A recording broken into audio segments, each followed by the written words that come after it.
ದೌರ್ಜನ್ಯ ಮಾಡುವಂಥದ್ದನ್ನ ನಾವು ಮೊದಲು ಖಂಡಿಸ್ತೀವಿ. ಯಾಕೆ ಅಂತ ಹೇಳಿದ್ರೆ ಹೈಕೋರ್ಟ್ ಆಗ್ಲಿ, ಸುಪ್ರೀಂ ಕೋರ್ಟ್ ಆಗ್ಲಿ, ಕೆಳ ನ್ಯಾಯಾಲಯಗಳಾಗ್ಲಿ ಅಲ್ಲಿ ಕುಳಿತಿರುವಂತವರು ನ್ಯಾಯಾಧೀಶರು ಅವರು ಕೊಟ್ಟ ತೀರ್ಪಿಗೆ, ಡಾಕ್ಟರ್ ಬಾಬಾ ಸಾಹೇಬ್ ಅಂಬೇಡ್ಕರ್ ಅವರು ಕೊಟ್ಟಂತ ಸಂವಿಧಾನಕ್ಕೆ ಗೌರವವನ್ನು ಕೊಟ್ಟು ನಾವು ಮೊದಲು ನಡ್ಕೋಬೇಕಾಗಿರುವಂತ ನಮ್ಮ ಕರ್ತವ್ಯ.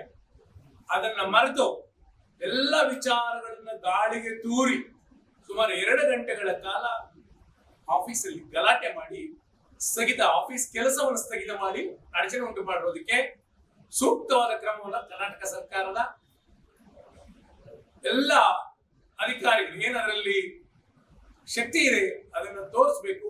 ಬಾಬಾ ಸಾಹೇಬ್ ಅಂಬೇಡ್ಕರ್ ಅವರು ಕೊಟ್ಟಿರತಕ್ಕಂತ ಸಂವಿಧಾನವನ್ನ ಗೌರವಿಸಬೇಕು. ಅದಕ್ಕೆ ಆ ಪೀಠಕ್ಕೆ ನಾವು ಗೌರವವನ್ನು ಕೊಡಬೇಕಾಗಿತ್ತು. ಅದನ್ನು ಕೊಡದೆ ದೌರ್ಜನ್ಯ ಮಾಡತಕ್ಕಂತ ಕಡತಮಲೈ ಸತೀಶ್ ಅವರಿಗೆ ಸೂಕ್ತವಾಗಿ ಕ್ರಮವನ್ನು ತಗೊಳ್ಬೇಕು. ಇದನ್ನ ಆಗ್ರಹಿಸ್ತೀವಿ ನಾವು. ಯಾಕೆ ಅಂತ ಹೇಳಿದ್ರೆ ಈ ಹಿಂದೆ ಒಬ್ರು ಕೋಲಾರದಲ್ಲಿ ಸಣ್ಣ ಮಾತಿನ ಚಕಾಮಕಿಗೋಸ್ಕರನೇ ನೀವೇನ್ ಮಾಡಿ ಶಿಲೆಘಟ್ಟದಲ್ಲಿ ಏನ್ ಮಾಡಿದ್ರಿ ನೀವು?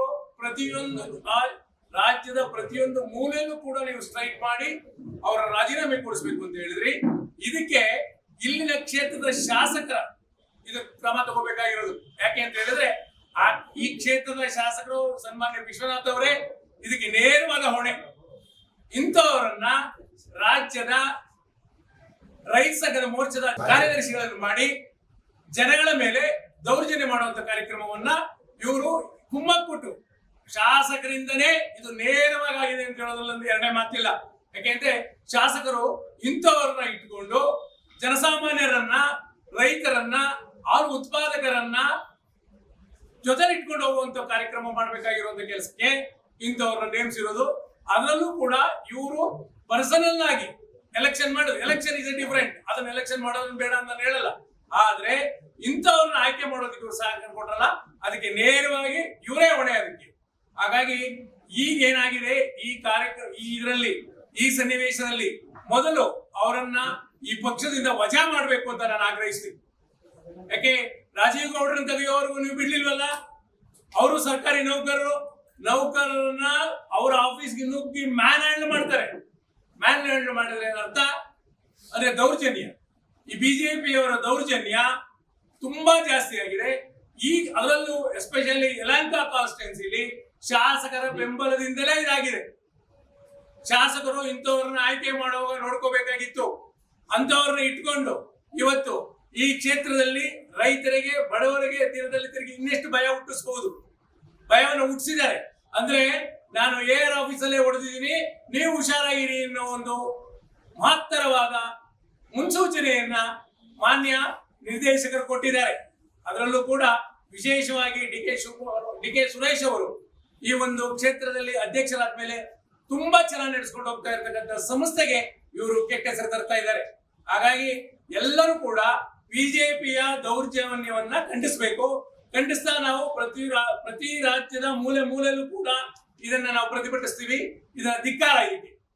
ಈಗ ವಿಚಾರ ಏನಿದು ಅಂತ ಹೇಳಿದ್ರೆ, ಮೊದಲನೇದಾಗಿ ತಿಳ್ಕೋಬೇಕಾಗಿದೆ, ಯಾವಾಗ ಹಾಲು ಉತ್ಪಾದಕರ ಸಹಕಾರ ಸಂಘದ ಚುನಾವಣೆ ನಡೀತು, ಆ ಚುನಾವಣೆಯಲ್ಲಿ ಇವರು ಸ್ಪರ್ಧೆ ಮಾಡೋದಕ್ಕೆ ಮುಂಚೆ ಇವರು ಆ ಊರಿನ ಕಡತಮಲೆ ಹಾಲು ಉತ್ಪಾದಕರ ಸಹಕಾರ ಸಂಘದಲ್ಲಿ ಇವರು ಸದಸ್ಯರಾಗಿರ್ಬೇಕು. ಆದ್ರೆ ಇವ್ರೇನ್ ಮಾಡಿದ್ರು, ತರಾತುರಿಲಿ ಸದಸ್ಯರಾಗಬೇಕು ಅನ್ನೋ ಒಂದು ಆತುರದಲ್ಲಿ ಇವರು ಯಾವುದೇ ರೀತಿಯಾದ ಸದಸ್ಯತ್ವವನ್ನ ಅಲ್ಲಿ ಪಡ್ಕೊಂಡಿಲ್ಲ ನಾನು ಅಂತ ಹೇಳಿ ಇವರೇ ಹೋಗಿ ಹೈಕೋರ್ಟ್ ಅಲ್ಲಿ WP 3375 ಅಲ್ಲಿ ಅವರು ಕೇಳ್ತಾರೆ, ನನಗೆ ಮತದಾನದ ಹಕ್ಕನ್ನ ಕೊಡಿ, ನನಗೆ 10 ತಿಂಗಳಾಗಿಲ್ಲ ಅಂತ ಹೇಳಿ. ಯಾಕೆಂದ್ರೆ ಇವರೇ ಆ ಕಡತಮಲೆ ಹಾಲು ಉತ್ಪಾದಕರ ಸಹಕಾರ ಸಂಘದ ಅಧ್ಯಕ್ಷರಾಗಿರ್ತಾರೆ. ಇವರು ಹೋಗಿ ನನಗೆ ಅವಕಾಶವನ್ನ ಕೊಡಿ, ಮತದಾನ ಮಾಡೋದಕ್ಕೆ 10 ತಿಂಗಳಾಗಿದೆ ಅಂತ ಅಫಿಡವಿಟ್ ಅನ್ನು ಸಲ್ಲಿಸ್ತಾರೆ. ಅದರ ಆಧಾರದ ಮೇಲೆ ಅಫಿಡವಿಟ್ ಕೊಟ್ಟ ಮೇಲೆ ಮಾನ್ಯ ಉಚ್ಚ ನ್ಯಾಯಾಲಯ ಏನ್ ಹೇಳುತ್ತೆ, ಹೌದಪ್ಪ ನಿನಗೆ ಕೊಡ್ತೀವಿ, ಆದ್ರೆ ನೀನು ಸಂಬಂಧಪಟ್ಟ ಇಲಾಖೆಯಲ್ಲಿ ಸ್ಪಷ್ಟೀಕರಣವನ್ನ ಆಮೇಲೆ ಕೊಡ್ಬೇಕಾಗತ್ತೆ ಅಂತ ಹೇಳಿ ಕೊಡ್ತಾರೆ. ಸೆಕ್ಷನ್ 70 ನೀನು ಉತ್ತರ ಕೇಳಿದಾಗ ಕೊಡ್ಬೇಕು ಅಂತ ಹೇಳ್ತಾರೆ. ಇವರೇನ್ ಮಾಡ್ತಾರೆ, ತರಾತುರಿಲಿ ಅಧ್ಯಕ್ಷರಾಗಿ ಮತ್ತೆ 25/5/2025 ಏನು ಬಹುಮತ ಚುನಾವಣೆ ನಡೀತು, ಆ ಚುನಾವಣೆಯಲ್ಲಿ ಸ್ಪರ್ಧಿಸ್ತಾರೆ.